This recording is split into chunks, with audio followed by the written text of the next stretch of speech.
اور پھر جب وہ حرم تک پہنچیں گے تو اس وقت اقامت ہو چکی ہوگی اور امام اپنے مصلی پر ہوگا، تو پھر عیسیٰ ابن مریم ریگارڈ کریں گے کہ تم اب اقامت چونکہ تمہارے لیے ہوئی ہے، اب نماز تم نے پڑھانی ہے. لیکن اس کے بعد پھر حضرت عیسیٰ علیہ السلام مسلمانوں کے لیڈر ہوں گے، امام مہدی پھر بیک فٹ پہ چلے جائیں گے، کیونکہ ظاہر عیسیٰ ابن مریم کے ہوتے ہوئے تو کوئی شخص پھر اس طریقے سے عمارت نہیں سنبھال سکتا، اور یہ اللہ تعالیٰ کی طرف سے غیبی مدد آئے گی کہ امام مہدی جو ہے وہ دجال پر غلبہ نہیں پا سکیں گے. تو وہ حضرت عیسیٰ علیہ السلام جہاں جہاں جائیں گے ان کے سانس کی وجہ سے وہ نمک کی طرح پگھلے گا. صحیح مسلم میں آتا ہے مسئلہ نمبر 12، آپ سن لیں.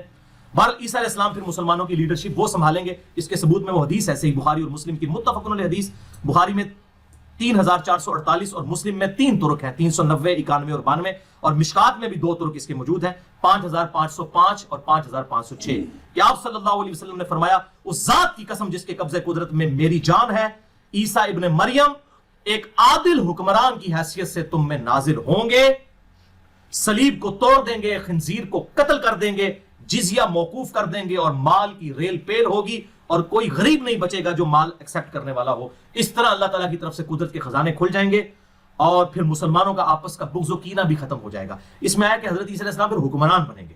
تو حکمران اس لیے بنیں گے کہ حضرت امام مہدی بیک فٹ پہ چلے جائیں گے. اور صحیح مسلم میں حدیث ہے 394 نمبر، اس پہ پھر صحیح مسلم میں آگے تبع تابعی کے قول بھی موجود ہے صحیح مسلم میں. آگے چل کر 394 نمبر حدیث کے اندر راوی عبد الرحمن المتوفی 158 ہجری کہتے ہیں کہ عیسیٰ علیہ السلام اس امت کی امامت کریں گے اور وہ کتاب اللہ اور تمہارے نبی کی سنت کے مطابق عمل کروائیں گے. حنفی شافعی مالکی جعفری نہیں پائی جی، کتاب اللہ اور تمہارے نبی کی سنت کے مطابق. یہ تو لکھا ہوا ہے صحیح مسلم میں. اب مسلم شریف اہل حدیثوں نے نہیں لکھی ہوئی بھائی، امام مسلم نے لکھی ہوئی ہے. اہل حدیث منہج کی بات کر رہا ہوں، اہل حدیث فرقے کی نہیں. یہ ہم نے خود نہیں لکھی بھائی، اہل سنت نے، یہ شروع سے چل رہی ہے جس پہ سب متفق ہیں. اب تیسری حدیث جابر بن عبداللہ رضی اللہ تعالیٰ عنہما سے ہے، امام مہدی سے ریلیٹڈ صحیح مسلم میں 5 طرق ہیں اس کے کم از کم، 7315 سے 7319، کہ آپ صلی اللہ علیہ وسلم نے فرمایا میری امت کے آخری وقت میں ایک خلیفہ آئے گا، آخری خلیفہ یعنی کہ وہ 12واں خلیفہ، جو بغیر گنے ہوئے لوگوں میں مال تقسیم کرے گا اور بھر بھر کے لوگوں کو دے گا. تبا تابی کا بیان ہے کہ میں نے تابعی ابو نضرہ سے پوچھ رہا کہ یہ جو خلیفہ جو بھر بھر کے مال دے گا کیا یہ خلیفہ عمر بن عبد العزیز ہے؟ تو انہوں نے کہا نہیں، یہ اس خلیفہ کی بات نہیں ہو رہی، یہ بالکل آخری خلیفہ کی بات ہو رہی ہے. لہٰذا عمر بن عبد العزیز بھی وہ 12ویں خلیفہ نہیں ہے، بلکہ وہ 12واں خلیفہ ابھی آنا ہے. امام محمد بن عبداللہ المہدی، عمر بن عبد العزیز 7ویں خلیفہ ہے. ابو بکر، عمر، عثمان، علی، حسن ابن علی اور عمر بن عبد العزیز 6ٹھے خلیفہ ہیں، اور 7ویں جو ہے وہ عمر سیدنا محمد بن عبداللہ المہدی جو گنتی میں 12ویں ہوں گے، ویسے ہمیں جو 9 ہیں ان میں سے وہ 7ویں. تو لہٰذا 12 خلیفہ والا معاملہ ادھر سے بھی حل ہو گیا. وہ کہہ رہے ہیں کہ وہ بن عبد العزیز نہیں، وہ بھی خلیفہ آنا ہے، تو 12 خلیفہ والا مسئلہ یہاں بھی حل ہو گیا جو میں نے مسئلہ نمبر 102 میں ریزالو کیا ہے. یہ 12 خلیفہ قیامت تک ہوں گے. صحیح مسلم 4711 نمبر حدیث کہ میری امت غالب رہے گی اور قیامت تک رہے گی، اور 12 خلیفے ہوں گے، قیامت تک 12 پورے ہونے ہیں. 6 گزر چکے ہیں، بیچ میں آئیں گے، اور پھر 12ویں امام محمد بن عبداللہ المہدی. اسی صحیح مسلم کو سپورٹیو 4تھی حدیث سیدنا ابو سعید خدری سے المستدرک للحاکم میں ہے انٹرنیشنل نمبر کے مطابق 8673 کہ آپ صلی اللہ علیہ وسلم نے ارشاد فرمایا میری امت کے آخر میں مہدی آئے گا ہدایت یافتہ، جس کے لیے اللہ تعالیٰ بارشیں نازل فرمائے گا، زمین سے نباتات اگلیں گی، زمین نباتات اگلے گی، عدل و انصاف سے مال تقسیم کرے گا، مویشی بہت زیادہ ہو جائیں گے اور امت کا غلبہ ہوگا. وہ 7-8 سال زندہ رہے گا، پھر مسلمان اس کو جنازہ پڑھ کر دفنا دیں گے. یہ مویشیوں کی بات اس لیے ہو رہی ہے پہلی تیسری جنگ عظیم ہوئی نا، تو آج گورے بھی کہہ رہے ہیں کہ صرف وہی بچے گا جو اپنی بھیڑ بکریاں لے کے کسی پہاڑ کی چوٹی پہ بیٹھا ہوگا. جو اپنا اگائیں گے، اپنا کھائیں گے، وہی بچیں گے. یہ انڈیا، پاکستان، بنگلہ دیش اور چائنا، یہ اتنا پاپولیشن والا علاقہ کیوں ہے؟ یہاں پہ زمین اگاتی ہے. رشیا کیوں برباد ہوا؟ زمین نہیں اگاتی تھی. اسرا تو کوئی نہیں کھا سکتا، ایٹم بم کھا کے تو نہیں پیٹ بھر سکتا. یہ ملک آئیڈیل ہے دنیا میں کیونکہ زمین اگاتی ہے اور کاشتکاری ہی اصل میں ایسٹ ہے. اگر دنیا سے ٹیکنالوجی ختم ہو جائے، جہاں سارے تباہ بھی ہو جائے، کیا ہوگا؟ لوگ پیدل گھوڑوں پہ سفر کر لیں گے. پہلے بھی تو کرتے تھے. اور آخرت میں بھی ایسے ہی معاملہ آخر زمانے میں ہونے والا ہے کہ یہ مویشیوں کے اوپر ڈیپینڈ ہے. ویسے ابھی بھی پوری انسانیت دودھ پہ چل رہی ہے. بچہ بڑا ہو ہی نہیں سکتا دودھ پیے بغیر. ماں کا دودھ پیتا ہے، اس کے بعد گائے کا پیتا ہے. آپ دودھ پیے تو دودھ ختم کر دیں، پوری دنیا ختم ہو جائے گی. آج بھی مویشیوں کے اوپر ہی ہے. یہ خشک دودھ بھی جو ہے یہ اسی دودھ سے تیار ہوتا ہے. یہ مویشی کو چھوٹی چیز ہے. سورۃ النحل میں نے اتنا جو لیکچرز ریکارڈ کروائے ہیں مویشیوں کے اوپر، اسی لیے کرایا کہ پوری دنیا مویشیوں کے اوپر ڈیپینڈنٹ ہے. 5ویں حدیث سنن ابی داؤد میں ہے سیدنا علی بن ابی طالب سے انٹرنیشنل نمبر کے مطابق 4283 کہ آپ صلی اللہ علیہ وسلم نے فرمایا اگر دنیا ختم ہونے میں ایک دن بھی باقی رہ گیا، یعنی ہر حال میں یہ ہونا ہے. اب اللہ کے ہاں گنتی جو ہے ایک دن کی 1000 سال بھی ہو سکتی ہے، 500 سال بھی، بل یہ سمجھانے کے لیے کہ ایک دن بھی رہ گیا، یعنی ان اینی کیس یہ ہوگا تو بھی اللہ تعالیٰ میرے اہل بیت میں سے ایک آدمی کو مبعوث فرمائے گا جو دنیا کو عدل و انصاف سے بھر دے گا، جبکہ اس وقت دنیا ظلم و ستم سے بھری ہوئی ہوگی۔ چھٹی حدیث سیدہ ام سلمہ ہماری ماں سے، سنن ابی داؤد میں 4283 نمبر، 4284 اور سنن ابن ماجہ میں 4086 کہ آپ صلی اللہ علیہ وسلم نے فرمایا مہدی میرے اہل بیت میں سے اور میری بیٹی فاطمہ کی اولاد میں سے ہوگا۔ اس میں ایک ضعیف روایت بھی ہے سنن ابی داؤد میں 4290 کہ وہ حضرت حسن ابن علی کی اولاد میں سے ہوگا، لیکن وہ روایت ضعیف ہے۔ یہ اب نہیں پتا کہ حضرت حسین کی اولاد سے ہوگا یا حضرت حسن کی، بہرحال فاطمہ کا ذکر موجود ہے کیونکہ اس روایت میں ابو اسحاق مدلس ہے اور ان سے روایت کر رہے ہیں، اور ابو اسحاق کی سیدنا علی سے ملاقات بھی ثابت نہیں ہے، منقطع روایت بھی ہے۔ ساتویں حدیث سیدنا عبداللہ ابن مسعود رضی اللہ تعالیٰ عنہ سے، سنن نبی داؤد میں 4282، جامعہ ترمذی میں 2230، مسند امام احمد میں بھی موجود ہے، المستدرک للحاکم میں بھی موجود ہے، امام ذہبی نے بھی موافقت کی ہے کہ آپ صلی اللہ علیہ وسلم نے فرمایا، یہ مین حدیث ہے وہ، کہ دنیا اس وقت تک ختم نہیں ہوگی جب تک عربوں کا حاکم میرے اہل بیت میں سے نہ بن جائے ایک ایسا آدمی جس کا نام میرے نام پر ہوگا، یعنی محمد صلی اللہ علیہ وسلم علیہ السلام، اور اس کے والد کا نام میرے والد کے نام پر ہوگا، یعنی امام محمد بن عبداللہ المہدی۔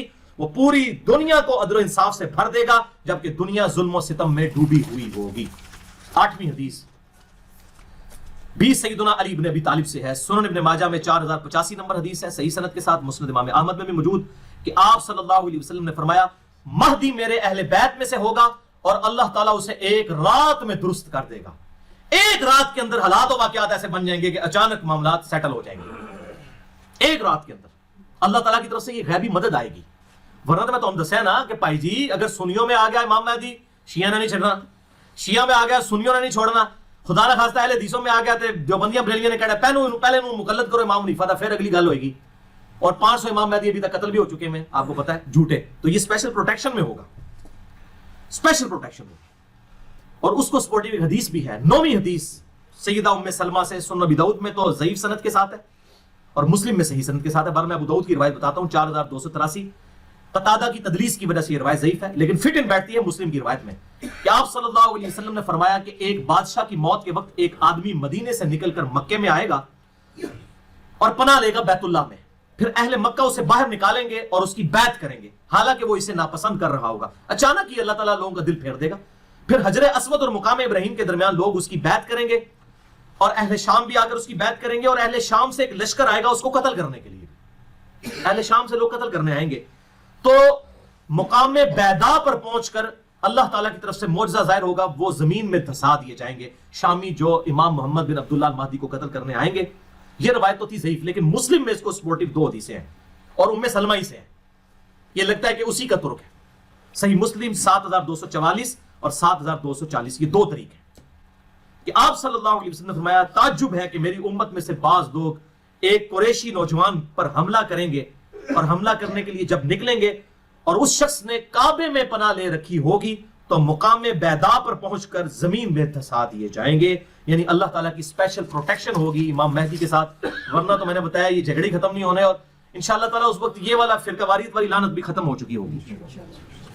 بھائیو اب تک جتنی حدیثیں میں نے بیان کی ہیں 9 کی 9 حدیثیں یہ تو تھیں مرفوع احادیث، اب 3 حدیثیں اور رہ گئی ہیں لیکن ان پہ میں ایک بات یہاں قادیانیوں کے حوالے سے کر دوں۔ ان تمام احادیث سے آپ کو یہ بات پتہ چل گئی کہ امام محمد بن عبداللہ المہدی جو ہے یہ آپ صلی اللہ علیہ وسلم کی اولاد میں سے ہوں گے، یعنی بنو اسماعیل میں سے، بنی اسرائیل میں سے نہیں ہوں گے، ٹھیک ہے؟ اور حضرت عیسیٰ علیہ السلام بھی اتریں گے وہ بنو اسرائیل میں سے ہیں، وہ بنو اسماعیل میں سے نہیں ہیں، لہٰذا یہ 2 الگ پرسنالٹیز ہیں جنہوں نے قرب قیامت میں آنا ہے، جس پہ اہل سنت اور اہل تشیع کا اجماع ہے، تواتر ہے۔ یہ تواتر میں بار بار اس لیے بول رہا ہوں کہ غامدی صاحب کو تواتر بڑا پسند ہے نا، وہ ان روایتوں کو نہیں مانتے ہیں، مہدی کا انکار کرتے ہیں، تو پھر میں تواتر پہ بات کرتا ہوں، روایتوں کو نہیں مانتے، تواتر تو ہے، اہل سنت اہل تشیع کا اتفاق تو ہے، مسلمانوں نے نسل در نسل یہ عقیدہ ٹرانسفر کیا کہ حضرت عیسیٰ علیہ السلام بھی اتریں گے اور امام مہدی بھی پیدا ہوں گے، تو دونوں شخصیات کے اوپر تواتر ہے، وہ بنو اسماعیل سے امام محمد مہدی اور یہ بنو اسرائیل سے سیدنا عیسیٰ ابن مریم علیہ السلام۔ سنن ابن ماجہ میں ایک روایت ہے جو قادیانی پیش کرتے ہیں انٹرنیشنل نمبر کے مطابق 4039، لیکن وہ روایت ضعیف ہے، اس میں الفاظ ہے کہ عیسیٰ کے علاوہ کوئی اور مہدی نہیں ہے، اور وہ غلام قادیانی یہی کہتا تھا کہ عیسیٰ اور مہدی ایک ہی شخصیت کے نام ہے اور وہی مسیح موعود بن کے میں آیا ہوں، پہلے تو اس کا دعویٰ یہ تھا، بعد میں پھر اس نے اور دعویٰ کر دیا، تو یہ روایت ہی بالکل جعلی روایت ہے، سخت ضعیف ہے، تمام محدثین اسے ضعیف کہتے ہیں، اس میں حسن بصری مدلس ہیں اور ان سے روایت کر رہے ہیں، اور ابان بن صالح کا سماع حسن بصری سے ثابت نہیں، یہ منقطع روایت ہے، اس میں حسن بصری تدلیس کر رہے ہیں، حسن بصری کی تدلیس ہے، اگر کوئی اس کو ضعیف نہیں مانتا تو اس کے لیے پھر کیا ہونا چاہیے؟ پھکی، علم الکلام سے سارے بول دیں پھکی، اینٹی وینم لاجیکل آنسر. اسی ذوف کے ساتھ وہ روایت ہے جو مسند امام احمد میں بھی موجود ہے اور مشکات المصابیح میں انٹرنیشنل نمبر کے مطابق 4902 نمبر حدیث ہے، تیسری جلد کے اندر، عصبیت اور مفاخرت کے بیان کے اندر، کہ آپ صلی اللہ علیہ وسلم نے فرمایا جو شخص اپنے جاہلی نسب پر فخر کرے اس کو کہو کہ اپنے باپ کا عضو تناسل کاٹ کے اپنے منہ میں رکھ لے، اور یہ بات کنائے سے نہ کرو، ڈائریکٹ کرو کہ تجھے اپنے خاندان پر فخر ہے، اپنے باپ کی شرمگاہ کاٹ کے اپنے منہ میں رکھ لے. وَلِعَاذُ بِاللَّهِ تعالیٰ ایسی بےہودہ بات کیا ہمارے محبوب کر سکتے ہیں؟ وَإِنَّكَ لَعَلَىٰ خُلُقٍ عَظِيمٍ، جن کو قرآن نے کہا اخلاق کے بلند ترین درجے پر. اور بخاری اور مسلم کی متفق علیہ حدیث ہے کہ آپ صلی اللہ علیہ وسلم میں کنواری لڑکیوں سے بھی زیادہ شرم تھی. کنواری لڑکی یہ بات کر سکتی ہے کہ اپنے باپ کا عضو تناسل کاٹ کے اپنے منہ میں رکھ لے؟ شرم یا ولی. تو یہ روایتی چل گیا، مسند امام احمد میں ہے، مشکات میں 4902. اور ذوف کیا ہے؟ سیم وہی ذوف ہے کہ حسن بصری مدلس ہے اور عام سے روایت کر رہے ہیں. آؤ اپنا ایمان برباد کرو. اس لیے میں نے پھر پورا لیکچر ریکارڈ کروایا، مسئلہ نمبر 36 ضعیف الاسناد اور من گھڑت احادیث کے فتنے کا تحقیقی جائزہ. اور قادیانیوں کے حوالے سے 2 لیکچر میرے بڑے امپورٹنٹ ہیں. مسئلہ نمبر 12 حیات مسیح علیہ السلام اور نزول مسیح علیہ السلام، اور مسئلہ نمبر 40 ہے ختم نبوت کے اوپر خاتم اور خاتم کی جو بحث کرتے ہیں. اس حوالے سے وہ لیکچر آپ سن سکتے ہیں. اب آخری 3 حدیثیں موقوفاً ہیں، آپ صلی اللہ علیہ وسلم کے صحابہ کے اقوال ہیں. اور صحابی جب کوئی غیبی خبر بتائے تو یہ انڈرسٹوڈ ہوتا ہے کہ نبی کے بتانے سے پتہ چلی ہے، صحابی کے پاس کوئی وحی نہیں آتی تھی. اسے حدیث موقوف کہتے ہیں. یہ تینوں حدیثیں غیبی خبریں. 10ویں حدیث سیدنا علی رضی اللہ تعالیٰ عنہ سے موقوفاً ہے، المستدرک للحاکم میں 8658، کہ سیدنا علی کہتے ہیں کہ ایک فتنہ ہوگا اور اس میں لوگ اس طرح تپائے جائیں گے جیسا کہ سونا بھٹی میں تپایا جاتا ہے. پھر لوگ قتال کریں گے کافروں کے خلاف تو انہیں شکست ہوگی. پھر ایک ہاشمی ظاہر ہوگا جو رسول اللہ کی اطرت سے ہوگا، یعنی آپ صلی اللہ علیہ وسلم کے اہل بیت میں سے. تو اللہ تعالیٰ مسلمانوں کو دوبارہ شیر و شکر کر دے گا اور وہ اللہ تعالیٰ اپنی نعمتوں کی فراوانی فرمائے گا. پھر لوگ اسی حالت پر ہوں گے کہ دجال کا خروج ہوگا، یعنی سیدنا محمد بن عبداللہ المہدی کے ذریعے مسلمان ایک پلیٹ فارم کے اوپر جمع ہو جائیں گے انشاءاللہ.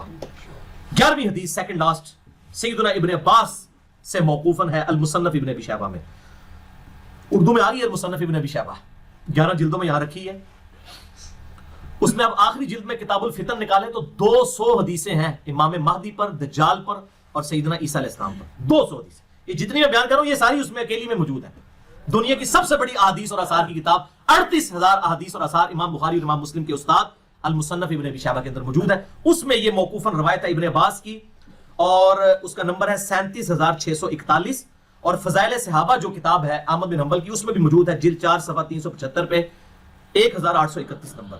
ابن عباس کہتے ہیں یہ دن رات گزرتے جائیں گے یہاں تک کہ ایک دن ایسا آئے گا کہ ہم اہل بیت میں سے ایک نوجوان لڑکا ظاہر ہوگا اور وہ اس امت کا معاملہ سیدھا کر دے گا. سوتر اور سیدھا کر دے گا، اس امت کا معاملہ سیدھا کر دے گا.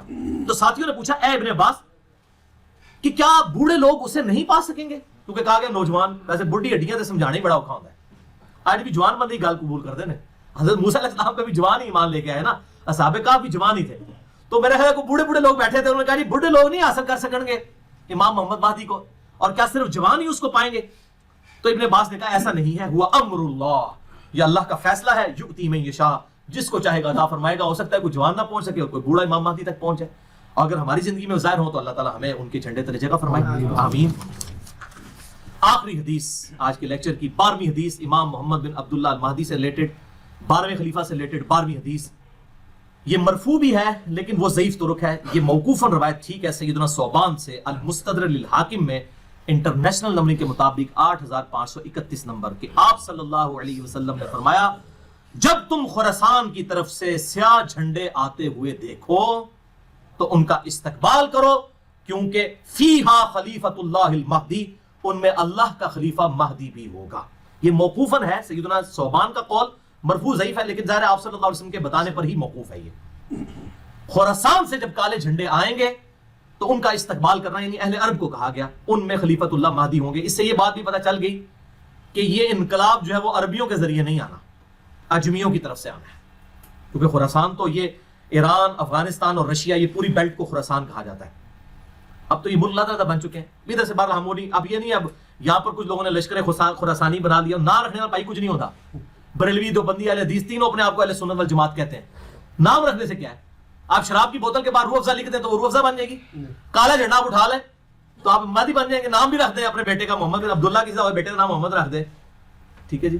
کسی آمنہ نامی عورت کے ساتھ شادی کرے, بیٹے کا نام جو ہے عبداللہ رکھ دیں. اس طرح امام مہدی نہ بننا ہے, یہ اس طرح جعلی طریقے سے نہ تو کوئی خراسانی بننا ہے تو نہ کوئی یہ کالے جھنڈے اٹھانے سے ہونا ہے. یہ اللہ تعالیٰ امت کو خود بخود اس حوالے سے, ورنہ تو قادیانیوں کا پتہ ایم ٹی وی ہے, مسلم ٹی وی قادیانیوں کا ہے, تو نام تو انہوں نے ایم ٹی وی رکھا ہے, تو قادیانی کیا مسلمان ہے؟ تو اس طریقے سے اگر کوئی لشکر خراسانی رکھ کے جو ہے وہ مسلمانوں کا قتل عام شروع کر دیتا ہے اور وہی کہتا ہے جی میں کوئی امام مہدی کے اس کے اوپر چل رہا ہوں, کالا جھنڈا بھی اٹھا لیا ہوا ہے, تو اس سے تو کچھ بھی نہیں بننا. یہ کالی پگڑی پہن کے تو نہیں کچھ بن جانا, یہ تو سارا میک اپ ہے, آپ کر لیں. وہ اشفاق احمد صاحب صحیح بات کرتے تھے کہ جس جہاز کا انجن خراب ہو چکا اس کو آپ پینٹ کر کے نئی سیٹیں لگا کے اڑا نہیں سکتے, انجن تو خراب ہے نا اندر سے.